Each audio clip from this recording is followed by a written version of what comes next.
Hello, hello, hello. How are you guys doing today?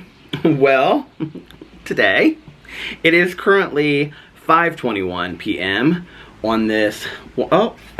Packages. Oh, not for me.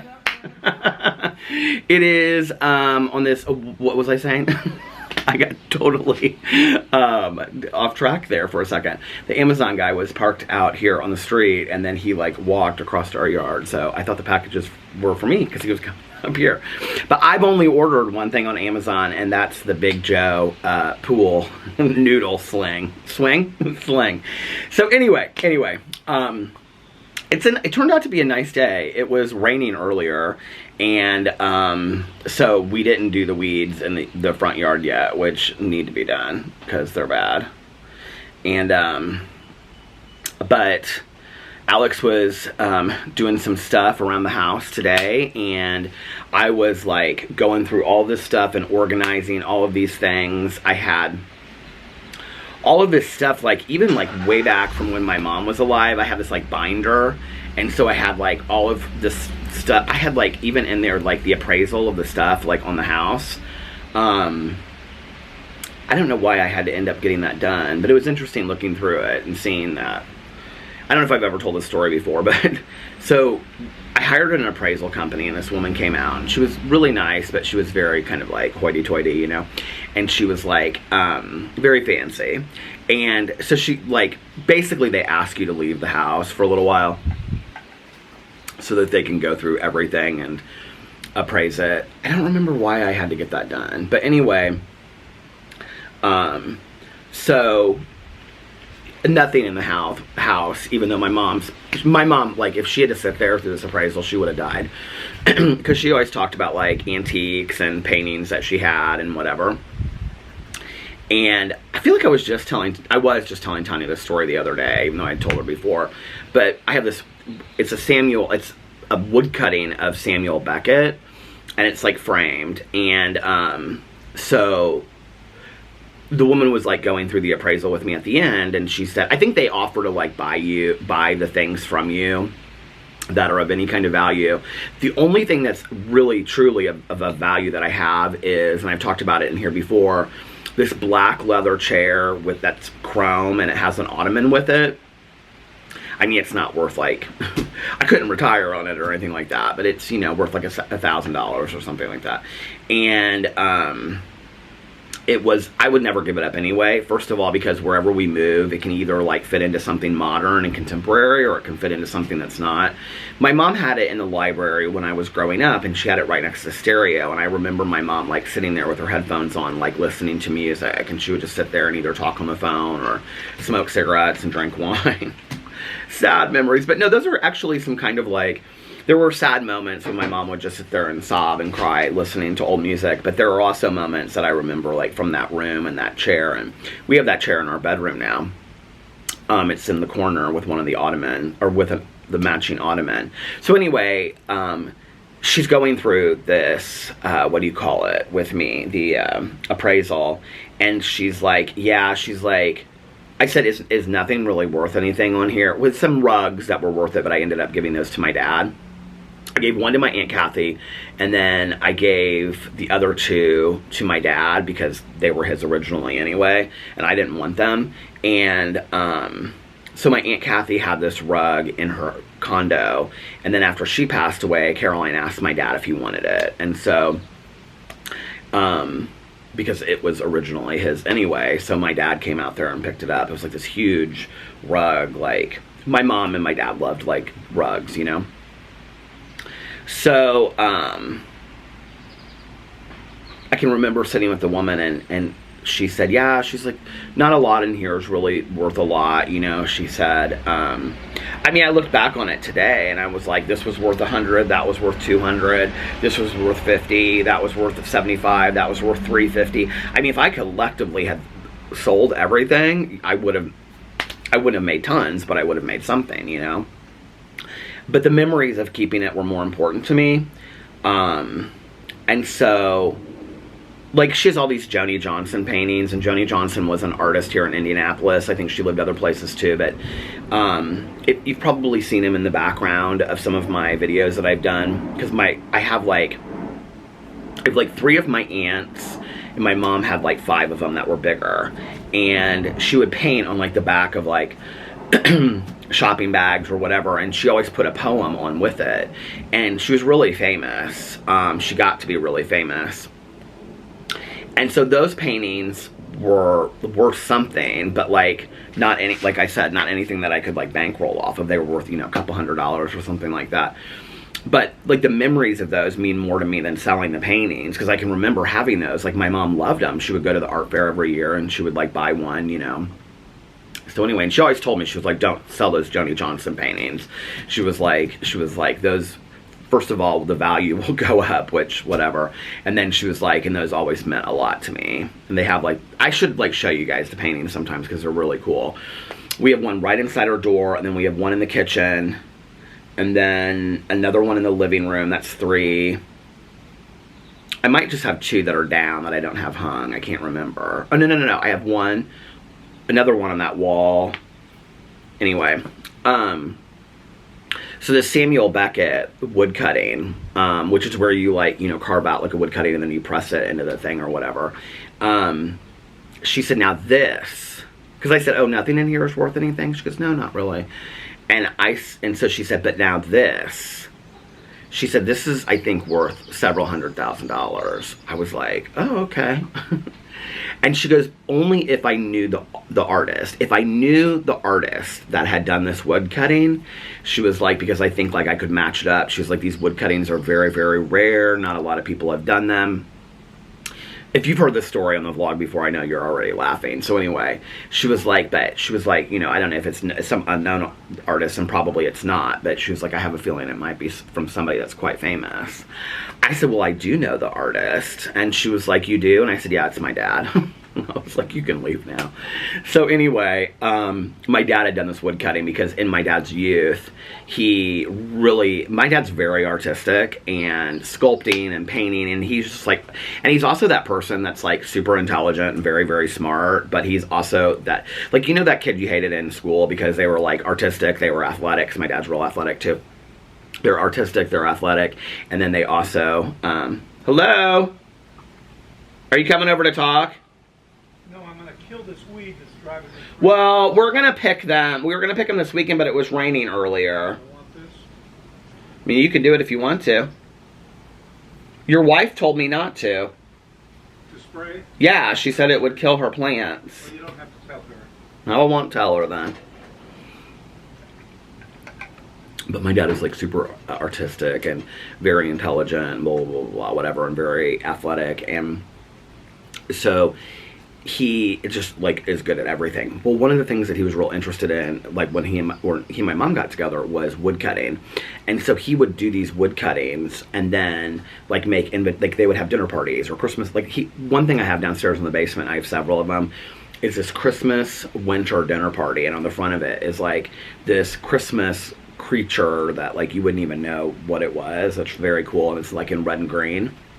And the inside, it's like, thank you for coming to our dinner party. This is a 5-course meal, and they had like French onion soup, and they had like this, it was like this whole really cool like menu thing that they were doing.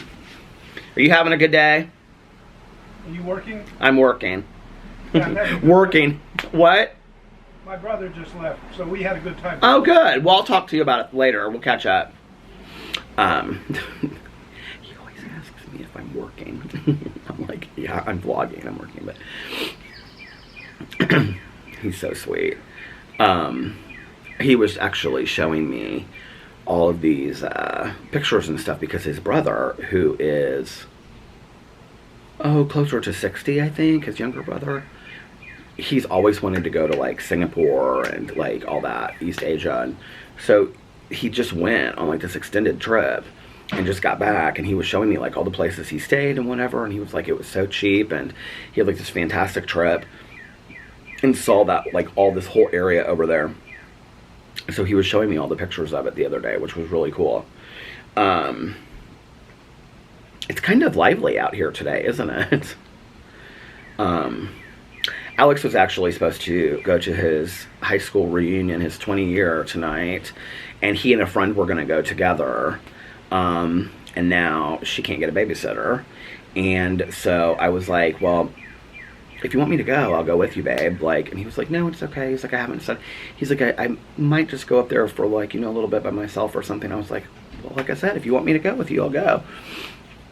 It's just kind of like at this like outside bar area in Carmel. It's a cute area. I made a conscious decision to not go to my reunion this year. It really wasn't even like a struggle for me. Have I talked about this on here? I think maybe I have. They're just like firing us now with like messages about this reunion. I think part of it is they can't get a lot. So they kind of arranged this at the last minute. I'm going to pull you guys just a little bit closer.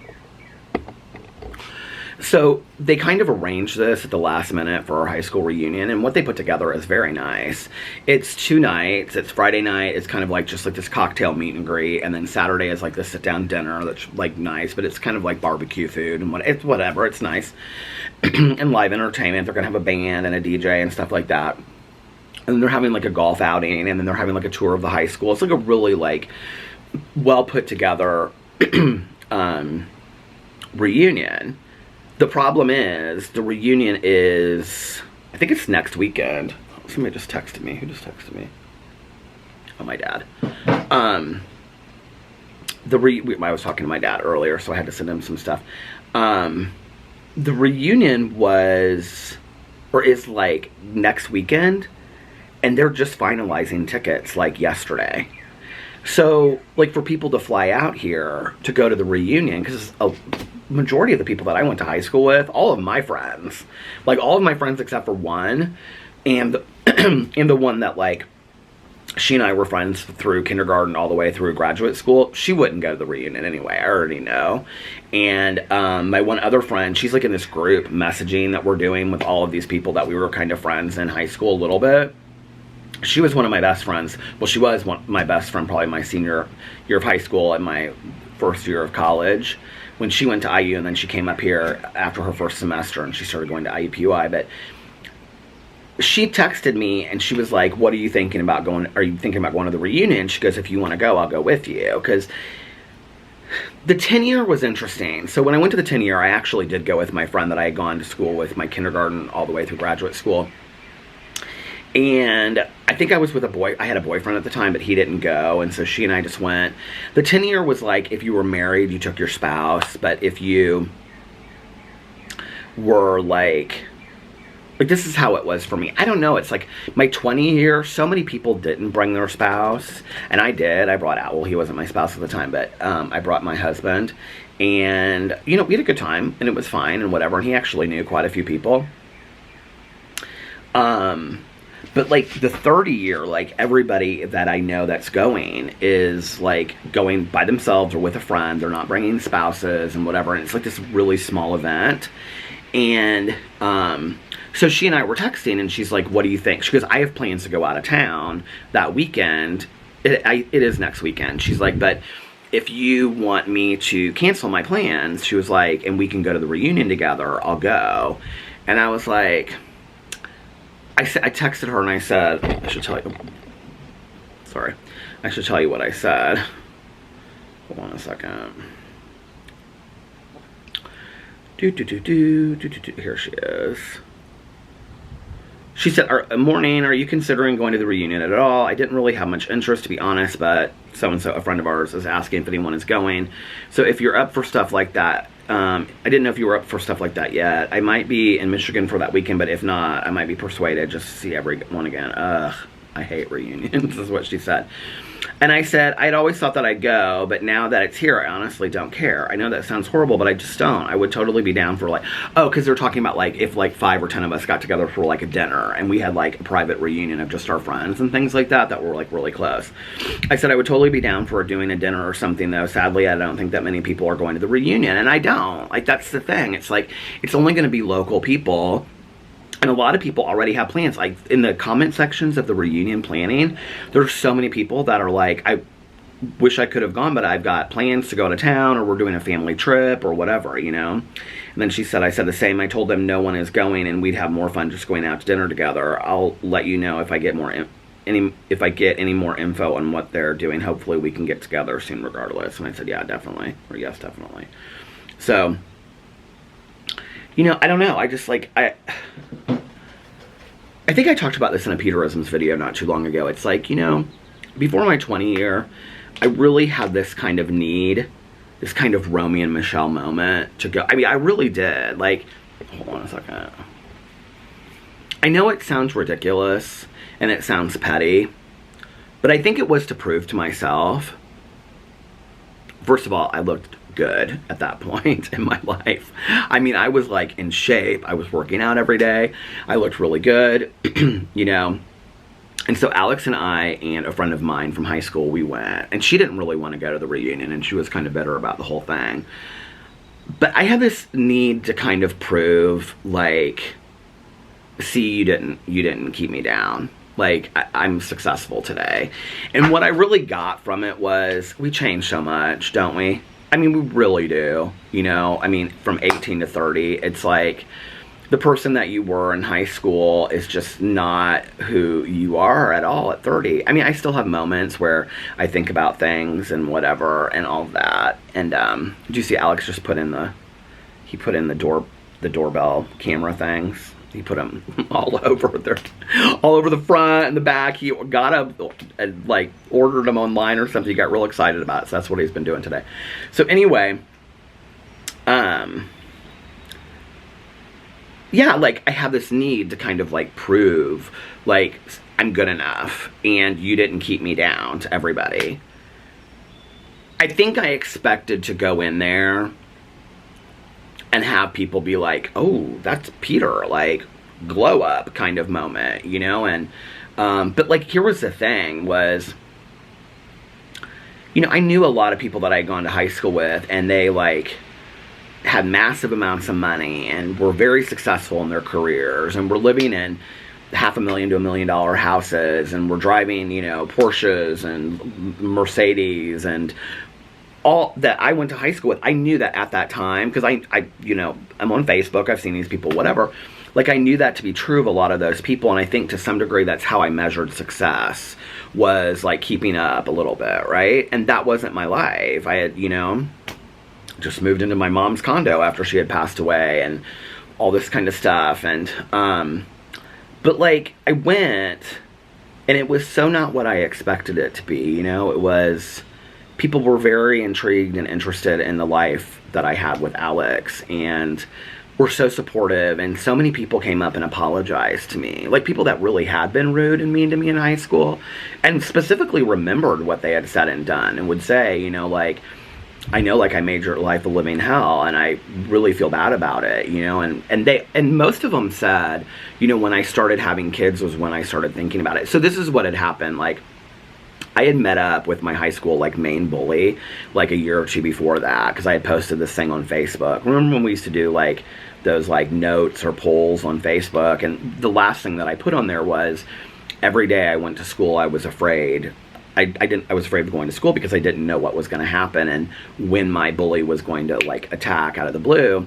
And I said, and I was afraid to walk across the stage at graduation because of what people might shout out. And then my mom would have to experience what I experienced every day at school because I had just kept her in the dark about that.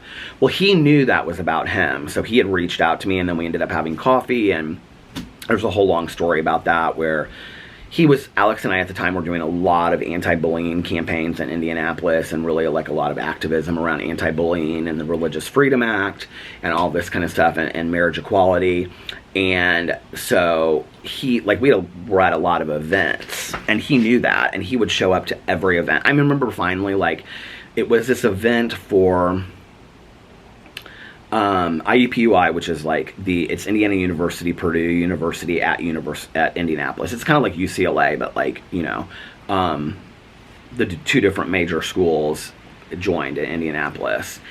And their gay-straight alliance was denied. This was during the Religious Freedom Act. Their gay-straight alliance was denied by this bakery. It was a big deal. The Huffington Post covered it and all kinds of stuff. For them to make, like, cupcakes, like rainbow-colored cupcakes or something. So we got together with a radio station here in town, Radio Now at the time, and we hosted this fundraiser for them. And we like sold rainbow colored cupcakes, and it was real early in the morning, and tons of people came to it. It was super supportive, and it was all for the kids at the Gay Straight Alliance to raise money for them. And he came to it, and that was about his 15th thing that he had came to. And I can remember I pulled him aside and I said, hey, listen, I said, you don't need, I appreciate it, but like if this is like you like feeling like you're paying back, like you don't need to come anymore. Like you've paid your debt, and I really appreciate it. And he kept on coming to stuff, you know, but he was like, oh, he's a real funny guy. And I think that was part of it, was like in high school, he was like the court jester and I was the joke, right? And so, but anyway, you know, when I went to my reunion, so many people were apologetic and apologized for specifically certain things. I would say, like, you know, I was best friends with this guy and I know he made fun of you and blah, blah, blah, blah, whatever. And I just kind of never said anything and I allowed it. And then other people would come up to me, but they'd be like, I don't know if I was part of it or not. But so I think what happened was, in between him like coming to all these things that I had done and us making amends and the reunion, I think like word got out kind of. And so I think a lot of people knew that they were part of this like horrific bullying that I had gone through. You have to remember, in 1990, we didn't talk about that. Like, we just didn't, you know. I can't tell you how many teachers and deans I had that looked at me and just said, you know, like, man up, kind of. Like, you need to just deal with this and get stronger.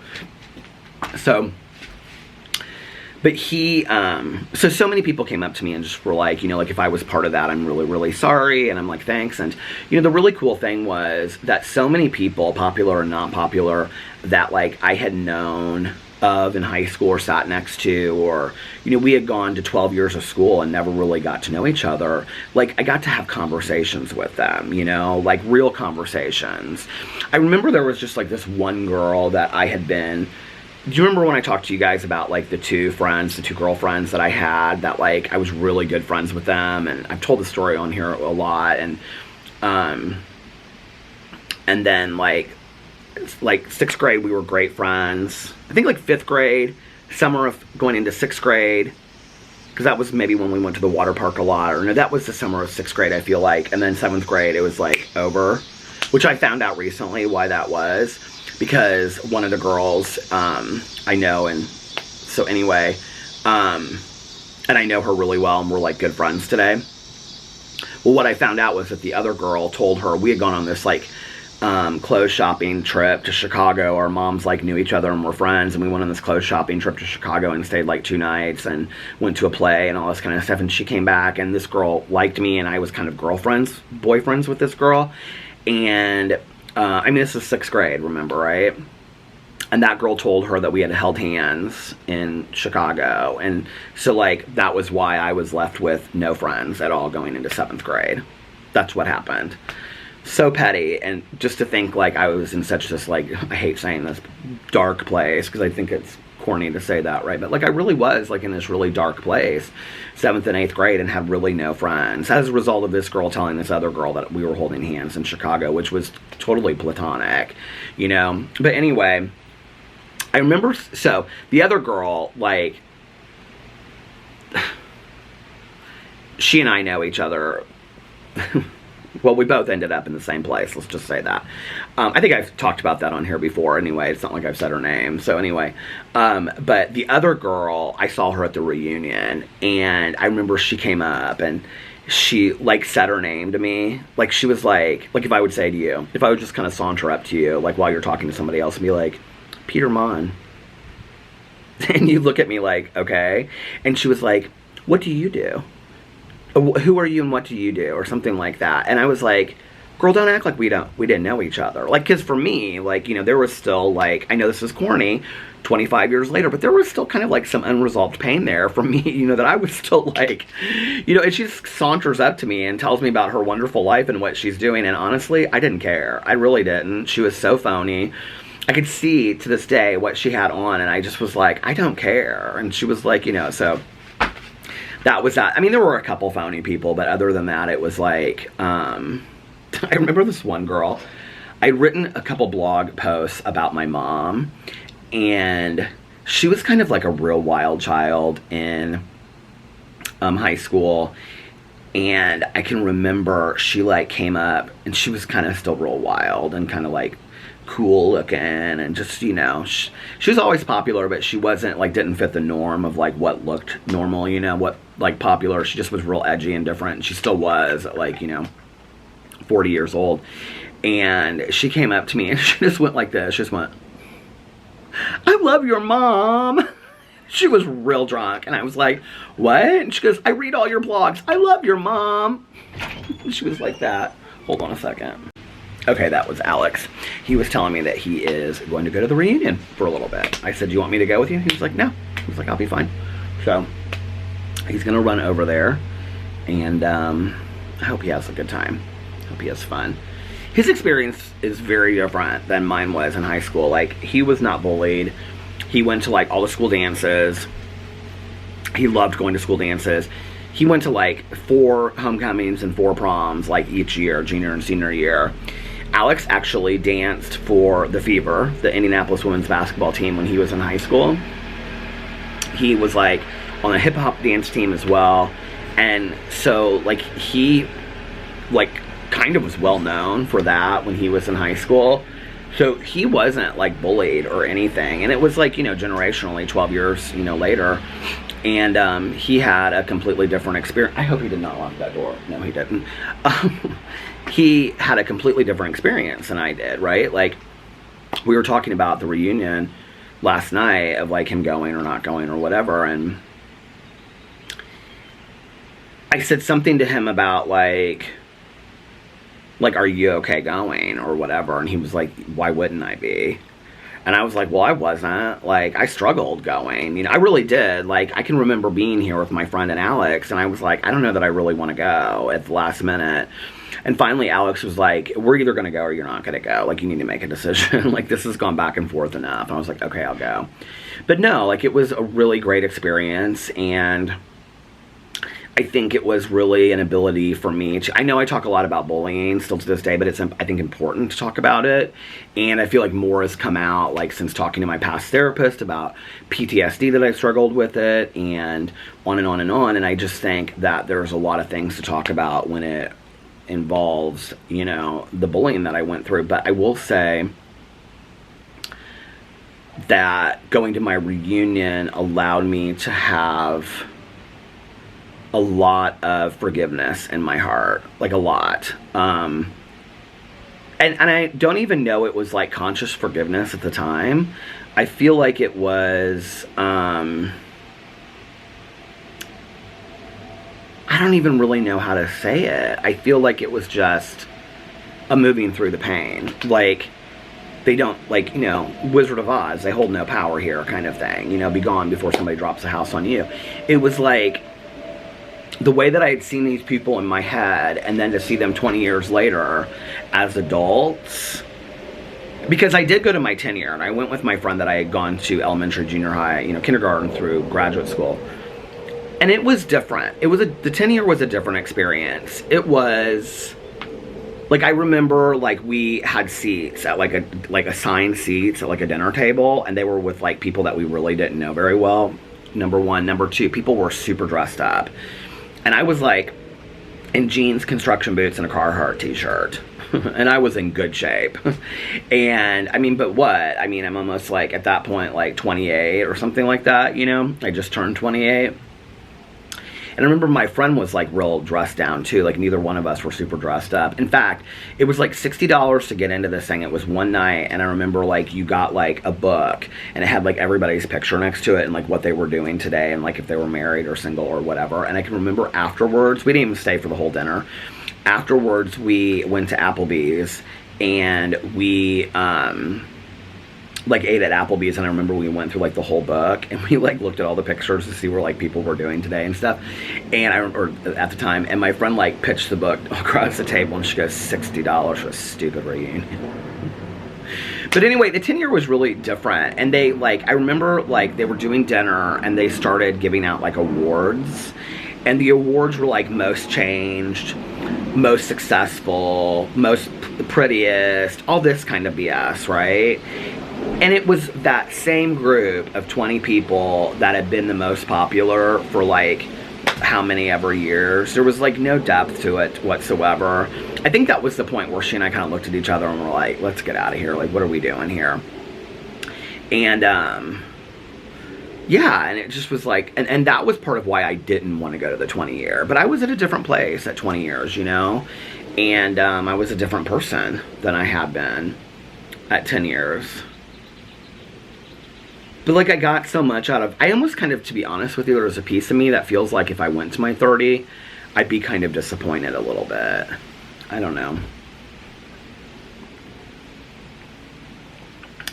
It's funny because every once in a while, somebody that I went to high school with will, hey, how are you?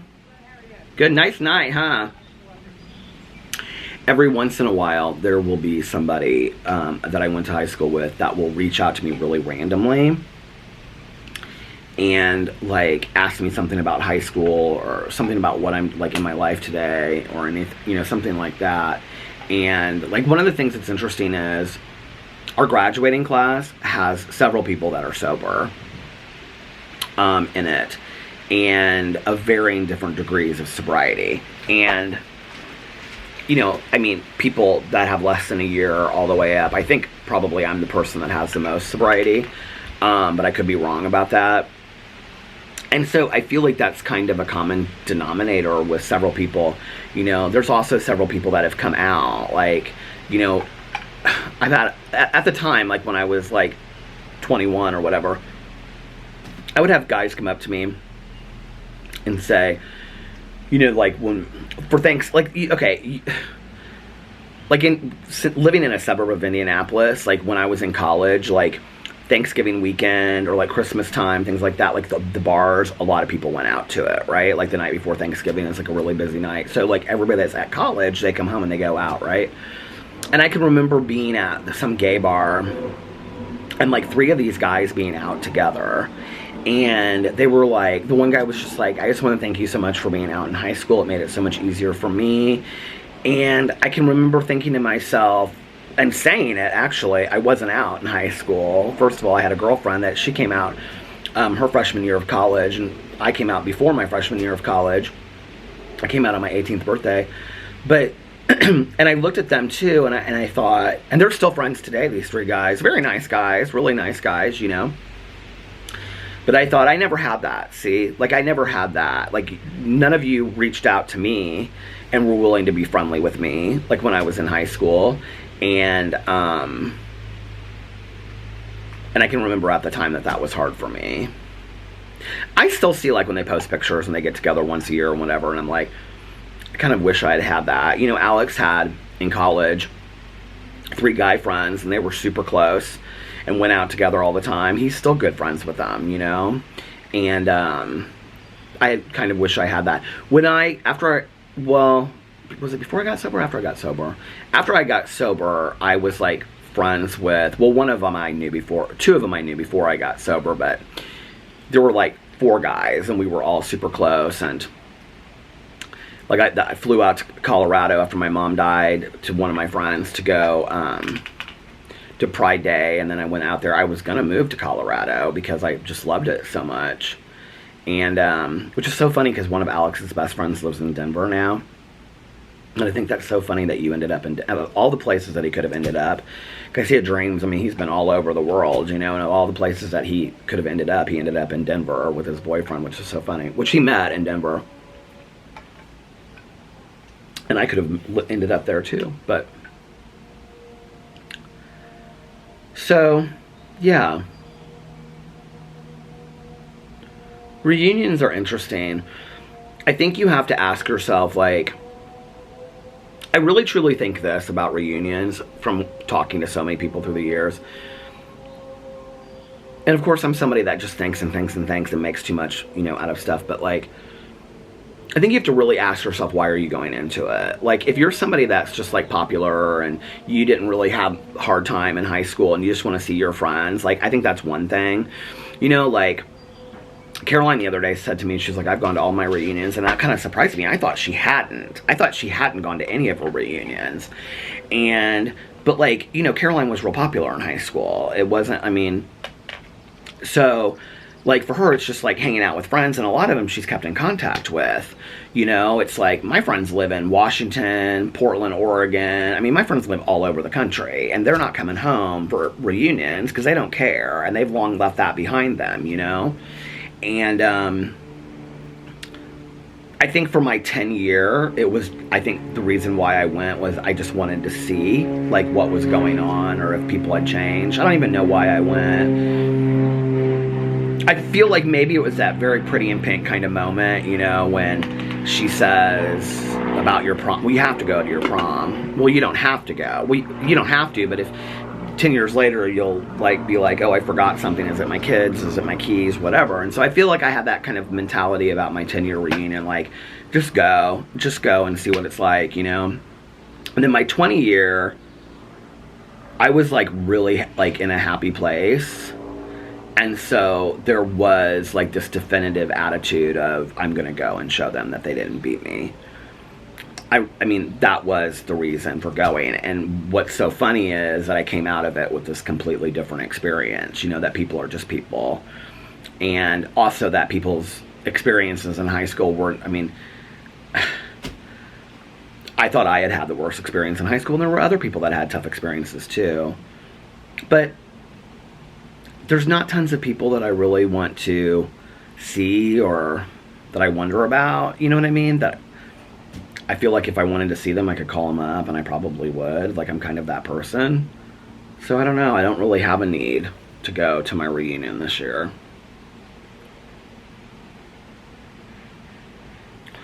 And I don't think, this is so stupid, I'm like talking so much about it. I don't think that I will regret it. Like, I don't think when it's over, I'll look back and be like, damn. You know, my 25th reunion, it was on my birthday weekend, and I was supposed to go with this friend of mine that was just texting me. And she ended up going and having a blast. And it was like real small, and it was in this like bar restaurant. And there were like 50 people or 100 people that came. And she had a really good time. She was like, everybody's asking about you. Everybody wants to know where you're at, blah, blah, blah, because I was supposed to come. And at the last minute, I had been asked to judge a beauty pageant in St. Louis. And I was really excited about it. Because my friend Courtney, who was a Miss Indiana, she was like, you're gonna love this, whatever. And I was like, okay, my birthday weekend, do I spend it like going to this reunion, or do I go? And I decided at the last minute that I was gonna go to this pageant. And I didn't regret it. Like, I did miss, I feel like a lot of people contacted me afterwards and were like, we really missed you at the reunion, what's going on? And like texted me or messaged me on Facebook and stuff like that. You know, and so that was nice. You know, I wish that I had been able to be in two places at once, but I wasn't able to. But I had a fantastic time judging the pageant. That was like so fun. That's like one of my favorite things in life, is to judge beauty pageants. I love beauty pageants. I love pageants, period. Any kind of pageant, right? So, you know, and I got paid. And I got to meet some new people, and it just was really fun, you know? I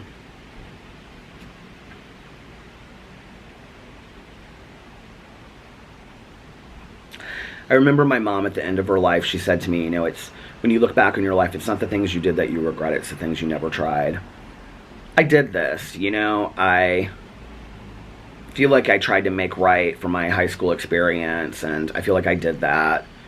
And I feel like I'm forgiving of that experience. I feel like it's important to talk about because I feel like it's foundation to my life. And I also think that other people have gone through similar experiences and need to hear it.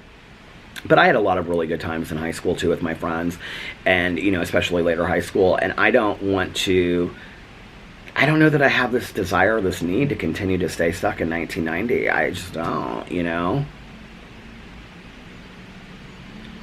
Like, it was kind of this no-brainer for me this year. Like, when I saw the invitations go up, I just was kind of like, I'm not going. Which I guess is kind of sad. Especially since I say that, like, I wish I had been the person that had participated.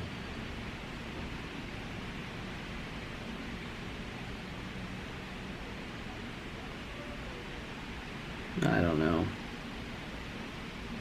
Maybe my 35th. Maybe my 30. Well, this is like my 32nd actually, because they were supposed to have it 2 years ago but we couldn't because of the lockdown. So they've postponed, and I think that's part of what's happened. They postponed it. So anyway, well, I hope Alex has fun tonight. His is at this real casual place, this little outside bar, and he'll have fun. Alex can be social with anybody. Last night, Alex came home from his thing. He came home early, his little pajama party thing, and I ordered pizza. He didn't want any, so I just ordered it for myself. And then we watched RuPaul's Drag Race and Untucked, the after show. And then we watched The Real Housewives of Beverly Hills. I'm like, it's so interesting to me, like when I talk to Alex or I talk to like Tanya about the show, it's like, I have such different takes on people this season. And this is just for those that watch Beverly Hills. But first of all, I can't stand Diana. I think she's ruthless. I think she's selfish. And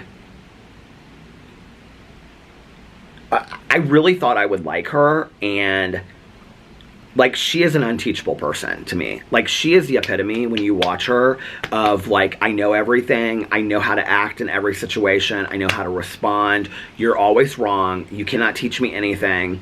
And if there is no purpose for you, then I'm just not gonna have anything to do with you. Like, I really don't like her as a character on the show or whatever they're editing showing her. Sutton, I go back and forth with. And Sutton is who is having the issues with Diana. But Sutton, I go back and forth with. There was a scene at the end of the episode this week with Sutton and Diana, like, they meet.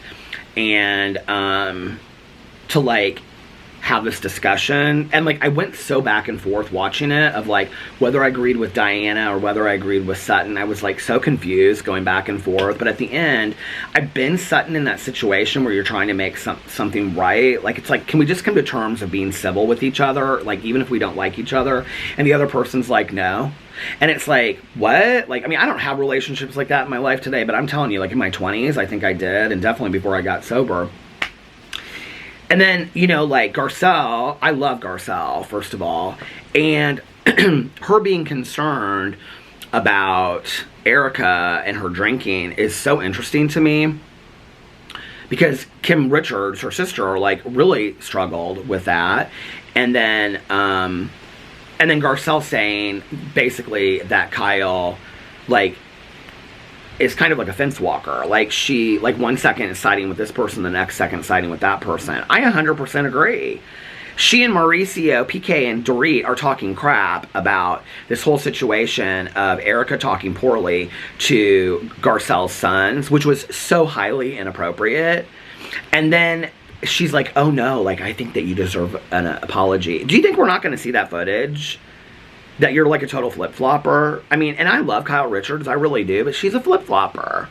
And I don't understand how she doesn't see that. And it's like, where does your loyalty really lie, you know? And Dorit, I'm just, I'm not real interested in Dorit this season. I feel bad for the situation that happened to her. I really do, for the break-in. I can't even imagine. But I feel bad for her. And Lisa Rinna is just like, she is such a shit stirrer. I like her, but she's just, you know, she just lost her mom, which is really sad. And, but she comes to this luncheon that Sutton throws, and she has no clue other than meeting with Diana, like, what really occurred at Garcelle's birthday. I know you guys were like, what is he talking about? And, so then she, like, throws this stuff out there, and it's like, totally weaponizes these words. And Sutton's like, that's not how it ended at all, which, I mean, it wasn't the way that Sutton saw it either. Which was funny because Kyle kind of, like, raised her eyes, like, what, you know, rolled her eyes a little bit, like, okay, this is going to be interesting. But, and then Crystal, she just has totally floated into the background this season. So, tomorrow night we have to get caught up on Dubai. I am trying so hard to stay in that show, you guys. I'm like, I'm going to make it. I'm going to make it through this season of the show. But it is so bad. It is so boring. There is nothing interesting on that show. I'm not really interested in any of the women. They're fine. They're perfectly fine. They're successful. You know, some of them seem like very good mothers and very nice. But I'm just not interested in it. I just could care less about the whole franchise.